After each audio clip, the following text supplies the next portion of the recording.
Nu har vi pratat mycket lokalt och vi har ju pratat här i Halland, samverka tillsammanskraften. Men nu ska vi ta in den här tillsammanskraften och samverkan utifrån, från ett internationellt perspektiv. Och det tycker jag är jätteviktigt, så vi ser den stora helheten i det. Någon som kan göra det riktigt bra är en person som pratar engelska. Så nu får ni höra mig prata skånsk engelska. Ska vi se här. Vojtech Vosecky is one of the leading circular economy advocates in Europe. His relentless pursuit of a world without waste and has been working with the biggest cities, companies and nations around the world to make it happen. In 2022 he has been selected as one of the top green voices in Europe, to follow by LinkedIn. It feels very exciting and fun to have you here, Vojtech. A big applause to you. And the stage is yours. Thank you. Thank you. It feels great to be here. Thank you so much for having me. Before I get started, and I am going to talk to you about international perspectives on what do I think is the absolute key of doing in this world and for the future, and that's going circular. But I'm going to take a little bit of a local perspective too, so stay tuned. But like I said, before I start, I just wanted to have a little bit of an overview of who is sitting in this room together with me. So whoever is working, let's say, in the private sphere with the businesses, could you raise your hand? All right. How about the government? Politicians? Yeah, can see some. Research, academia? No, okay. Media? What else? Did I forget someone?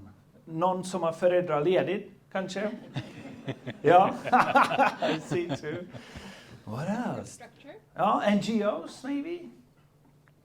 Okay, support structure. Did I miss someone? Consultants. Of course, yes. Consultants, do we have any consultants in the room? A few. Fantastic. Well, this is going to be great. But let me start at the beginning. When I was born, we were about 4.5 billion people on this planet. Now we're 8. Just 4 months ago, I think, there was a big press release. By 2050, we will be 10 billion people on this one planet. But we're already consuming more than the planet is able to provide in a sustainable manner. Right now, we need about 1.8 planets to sustain our needs. If everyone lived like Sweden, we would need 4 planets to sustain our needs. So where is this all heading? We also live in a world which is full of waste. We live in wasteful societies. Waste is all around us. Everything you're wearing, the chairs that you're sitting on, the glasses, the phone, will at one time, sooner or later, become waste, even this building, unfortunately. And I think often too soon. In Europe, we produce about 2.5 billion tons of waste every year. And only about half of that amount gets recirculated in one way or another. We also live in a world which is full of large inefficiencies. This poor cod was caught right there next to London, the coast of Britain, and then shipped to China, and then back again, about 10,000 miles. It was sold about 500 meters from the place where it was caught, because it was about 50 pennies cheaper to do it. But we all know what happened here, right? About 20% of global trade blocked by one boat for more than a week. It's a fragile system that we inhabit.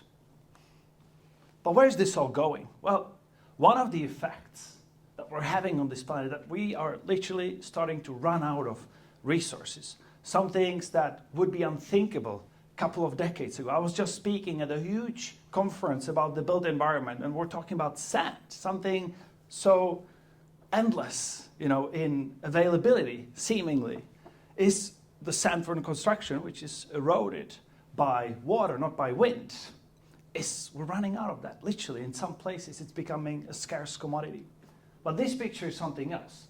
This picture is from a phosphate mine in Morocco. I was working in the European Parliament on a directive that was targeting phosphates because Europe now calls them as one of the critical raw minerals that we need in Europe without any exceptions to sustain our society, because we use phosphates for global agriculture. It's a fertilizer. But the phosphates, they are mined in a couple countries around the world, and Europe imports 92% of them from Morocco, Tunisia, and it used to be Russia. I don't know about now.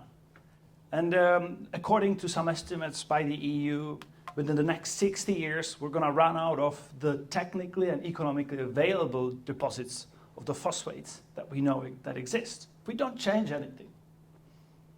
And then, something that is a resource on one place of the earth can become very dangerous waste stream on the other if you don't treat it right. Would anyone know what's happening over here on this picture? What is it that you're looking at? I guess it's the phosphate coming out from the stream. Yes, exactly. So this is phosphate and also nitrogen, both fertilizers. In the US, the green is the runoff from the fields, from the agricultural fields when it rains. It flushes down some of those fertilizers to the rivers. The red are the cities, because humans also produce phosphate and nitrogen when they go to the toilet. And not all of it is captured in wastewater treatment plants. So it also gets to the water. And then the Mississippi takes it all the way down to the Mexican Bay, where it basically fertilizes the bay. And algae love it, so they grow. But when they die, they start to rot, and they eat up all the oxygen for anything that's living around it. So then suddenly you start having a dead zone in the Mexican Bay, because it's just over-fertilized, where nothing can live. And these dead zones are, of course, getting bigger, and they're pretty much at the end of every major river in the world, unfortunately. But when you go back, and you realize that at the same time we have those phosphates as a critical raw mineral in Europe, and we have to negotiate tough deals with countries that mine them, and we're just wasting it at the same time, you realize we live in a world which I call the linear economy, where we take stuff from the ground in order to make something out of that. When we're done with it, we just waste it. But what if I told you there's a way out?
This video is done by my awesome colleagues from Amsterdam, Circular Economy, who measure how circular is the world, but I also measure how circular is Sweden, Denmark, many countries all over the world. And we're all passionate about this idea of circular economy because we believe it is the way to decouple, the extraction and everything that comes with it from prosperity. As long as we don't just focus on the GDP as the sole indicator of prosperity, because that's not going to get us anywhere. I know this sounds a bit high level, so let's bring it down a little bit. Everyone asks me, okay, this is great, but can you like tell me or show me a circular city or a circular region? Now, when I thought about that, I realized I don't know about any city or region which is circular made by humans. But as always, nature has a lot of inspiration for us. This is a circular city. Do you know who built it? Ants, yes. Leaf cutters. About 10 million of them lived there before the experiment. The nest was empty when they did the experiment. But when the researchers started excavating the nest, they couldn't believe their eyes, because they have discovered a secret megapolis with its own rooms where they grow fungi that feeds the city, that feeds the colony. They discovered a city which has roads and highways that connect the ants with A to B in the closest possible way. They discovered a place which cleans its own air naturally and even air conditions itself. I bet this place was carbon neutral the day that it was built. But we're here to talk about the regions and the cities and the companies made by humans. And in theory, the principles of circular economy are not that difficult. When we apply it to, let's say, how a region and all the units within it operate, we should still abide the same principles. Minimize waste, close the loop, keep the resources in the loop for as long as possible without them losing any quality. And third, regenerate the local ecosystems. Now, I love this picture because it shows beautifully how actually, on a regional level, it gets even more interesting, because that's where you have all the natural resources. You have the waterfalls, you have the fields, you have the agriculture, you have the forests. You also have the commune which need to build. And you also just need to figure out, where does all the stuff come from? How long do we use it, and what do we do with it? By the end, it reaches its end of life. But in reality, of course, we're far from being circular. I believe that, regions, cities, companies, we're just like relearning how to get there. And I think someone said it brilliantly today that, we've had industrialization for about more than a century. It takes time to get there. But it fills me with a lot of hope to just be here today and to listen to all these amazing bottom-up initiatives that are growing, and it's like the same story everywhere I go around the world. Because circular economy, it's a huge opportunity business-wise. I don't even know, what this number really means. 4.5 trillion net economic benefits of US dollars by 2030. That's an estimate that Accenture made in 2015. What if our planet went circular? But if we bring it down to simple business level, and we pick a small Swedish startup that no one has ever heard about called IKEA. Here we see, this is their own slide from a couple of years back about why are they looking into circular economy. Because what they used to do before is just to sell a couch. That was their main focus, to push volumes at low costs and ideally higher margins. But right now, they see circular economy not as only an environmental strategy forward, it's also a business strategy forward. How to nearly double the overall value creation they can get by reselling it again, by adding it a new cover, by refurbishing it, and then at the end of the day, maybe making sure that it gets recycled and getting some back on some of those materials that actually have a positive cost to it. So when we take a step back and we look at circular economy from a company's perspective, it really is about keeping materials at their highest value for as long as possible. So instead of, reaching the user and then destroying the value ever since, we should think of how do we retain that value or even add some value on top of it while those products and services are already on the market and in use by reusing, refurbishing, remanufacturing, or for example, recycling.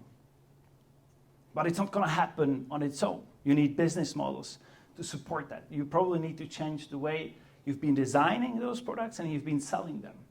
So that's why there is, again, another simple framework that distinguishes between business models that help us slow the resource flows and also business models that help us close the resource flows.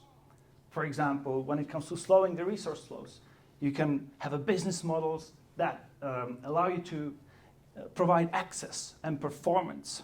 For example, by renting a light, renting a car, renting clothes. You don't have to own them anymore. You just provide access to them and performance at the given time when it's needed. Extending the product value, so providing repairs and refurbishments when something breaks. Classic long life, that's, for example, fish cars, or someone that does a great job at doing products that just last forever and charging a premium on that. Nothing wrong with that, in my opinion. And sufficiency encouragement. Maybe you've seen Patagonia and this commercial, you don't need this jacket. Actually, they made a lot of money on that campaign, had a bit of a rebound effect, but they encourage sufficiency and challenge the idea of consumerism. And then you have business models that help us close those resource flows. Extend the resource value, so recycling, very simple. Or for example, industrial symbiosis. I'm going to talk about it in just a little bit. But we've seen by all these hands that you raised here today that you're all like a big mix, right? You're not just companies, not just public servants, not just politicians. And I believe that that's what a region like Halland or any other region in Sweden, why they are so extremely well positioned to do something about circular economy, because you are in a daily touch with individual companies. Your task is maybe to do business with them, to procure them, or to help them grow and innovate. Maybe from a political level, you also need to engage with big industrial networks that actually are within the boundaries, that consume a lot of resources, create a lot of jobs. And then on a macro level, regions, like I said before, this enormous amount of resources just flowing in and out. And Sweden is very special and lucky because it's rich in natural resources. Some people have enormous scarcity for water. There are some places where trees don't grow. Here, I think it's another story, and it's about realizing, how do we actually keep those resources within our region? How do we not export them so far away? How do we work with what we have and better?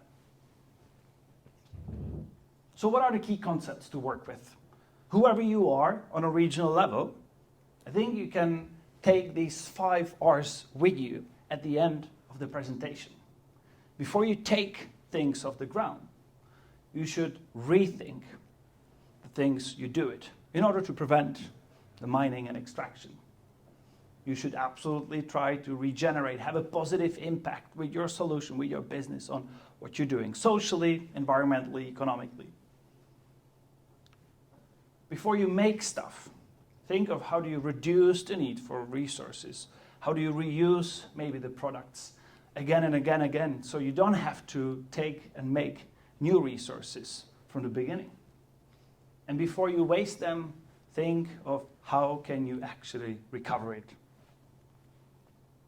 So when it comes to rethinking the way we do stuff, it's all about rethinking how value chains are organized and phase out linear incentives. I love this example from Turku, which has rolled out a circular food procurement. Turku, and this is again another secret superpower of all the public offices. They procure a lot. Schools, for example, are in Turku's authority. They need to make sure the schools exist, there's education, but also they are in charge of the food purchasing. And they have decided to do things differently. They said, we need more vegetarian meals. We need to reduce the food waste. And we also want to track our greenhouse gas emissions across the supply chain all the way down to the farm level. And they have rolled out this campaign which has achieved tremendous results and success. And I believe it's an inspiration to many other cities around the world. Regenerate. It's all about working with nature instead of against it, ensuring that infrastructure contributes positively to the local environment and biodiversity. This is an example from Toronto, the first North American city, which has decided to apply sponge regulation.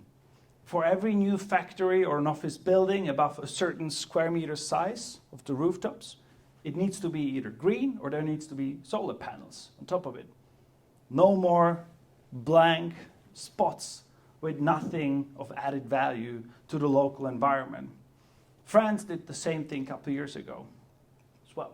But what I like about this is that it was a city. You don't need a national government to tell you this. You can take action, perhaps even as a commune, to try these things on your own. Reduce. Do more or better with less. Design infrastructures and processes to reduce material use, energy consumption, and waste during production.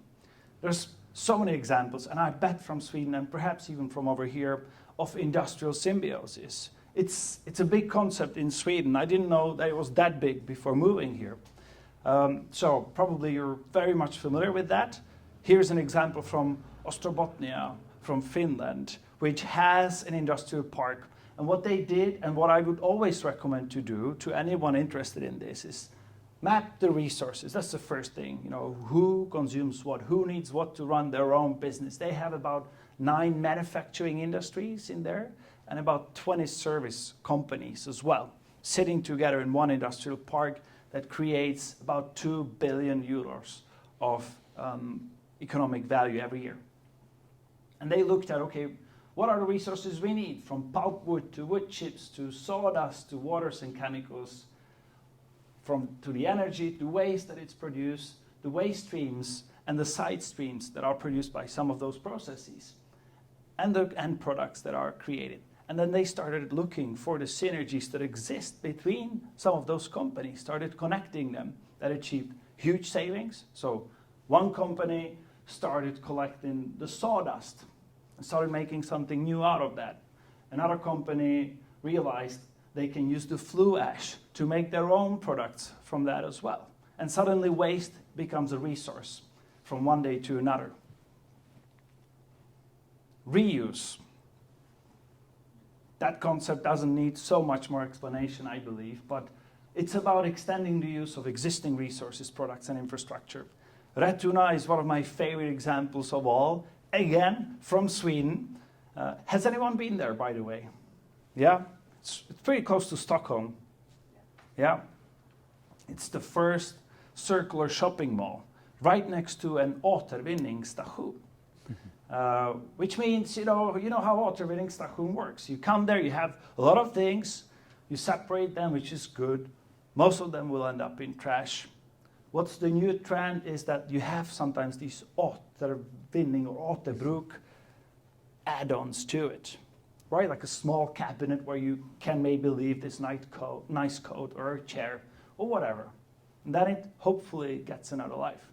Now in Retuna, they took it to next level. They built a whole house right next to this återvinningsstation, where basically it's all about renting out the space to local startups and NGOs that it's their own core business to actually make sure those products get a second life and attract customers, and they pay rent.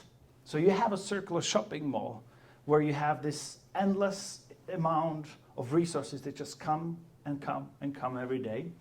And there is a process of sorting them out and making sure that they fit and there will be a demand for them and selling them again.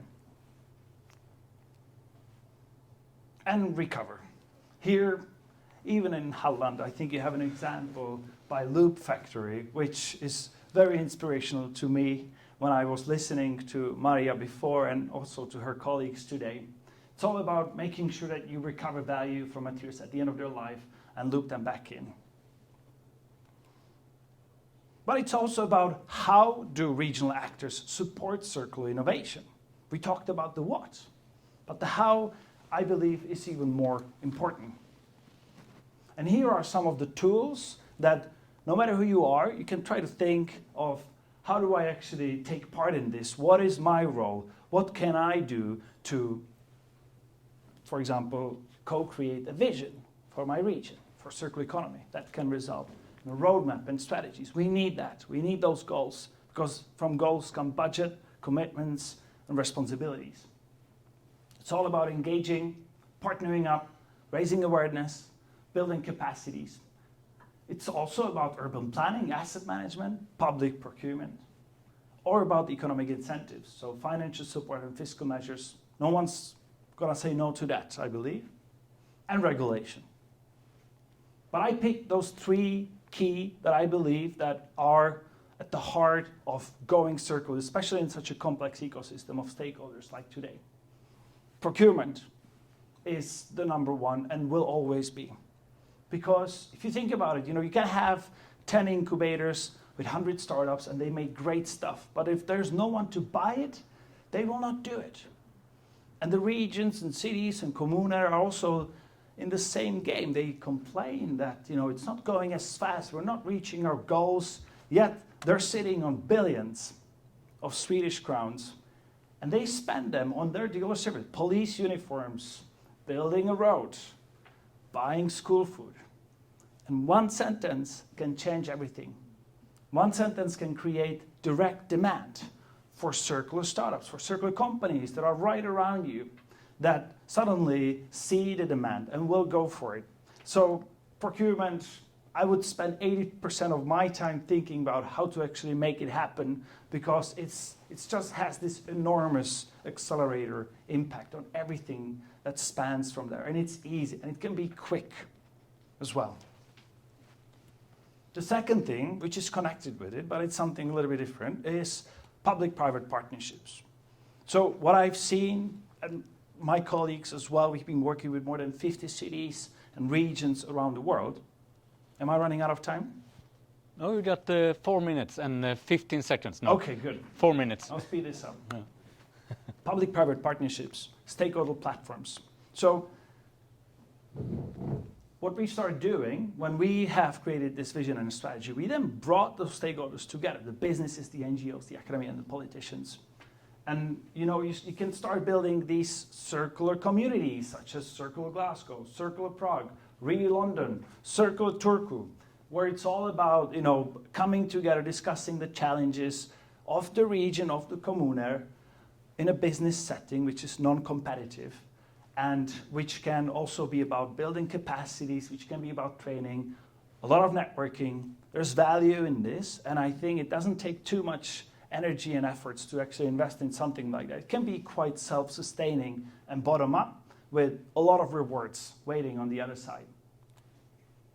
And third, and not the least, good governance is needed from top down. It really gives it the oxygen. So you need those frameworks, you need those roadmaps, you need those visions, you need those strategies, as I said, because when it comes to the procurement, often someone needs to see it written on a paper, it needs to be voted about, and then it will start happening, unless, otherwise, maybe not. So to bring it all together, I just want to leave you with this slide. Regions are widely chaotic. There's a lot of stuff happening. But how to make the most sense out of that? If you are in the circular economy field, you know that it's all about resources, it's about the tons, it's about the stuff coming in and out. Thus, the biggest material flows and the waste flows will pretty much always be the food, the water, the construction, and the consumables. It can depend on the local context. Some regions, some cities can have a very, very specific specialization, some sort of a production that can put this off balance. But those four are always a safe bet. Those are the verticals. But then you shouldn't forget about the horizontals that can scale this from procurement to governance and relationship with businesses. Everyone has a role to play. Collaboration is key. But I loved what was said about the collaboration. It should be the one where you actually try to come up with something together. It shouldn't be just the way that you always used to do things and bringing someone on board with it. So to leave you with some 10 key lessons that I've learned along the way, first and foremost, and I couldn't stress this more enough, regions and innovation actors have a major role to play in circular economy. What's really interesting is that, the corporates, they get a lot of attention. But what we've seen over and over and over, it's actually the SMEs, which are B2B, that are truly the sustainability and circular champs. You know, where their business is 98% sustainable and circular. Focus on them, give them some space. Map your flows. If you don't know how circular you are, you cannot really manage it properly. Define a vision based on that. Develop actions and set priorities. Get a political buy-in. It's going to be a lot more harder without it. And network, like you're doing today, like you're probably going to do tomorrow. Do not ever stop, because you never know who you're going to run into the next day. Engage the local stakeholders, so build capacities, raise awareness, and keep asking for funding. Keep an eye on the upcoming legislation. Really important. There's a lot of happening right now in the EU, and a lot more will come very soon. For those who are not ready, might seem as a risk. For those who are, a great opportunity to be on top of it. Double down on procurement and build those platforms. I hope that in a year or two from now, and I'll come back here, and there'll be something like Circular Holland. We'll see. Thank you so much for your attention.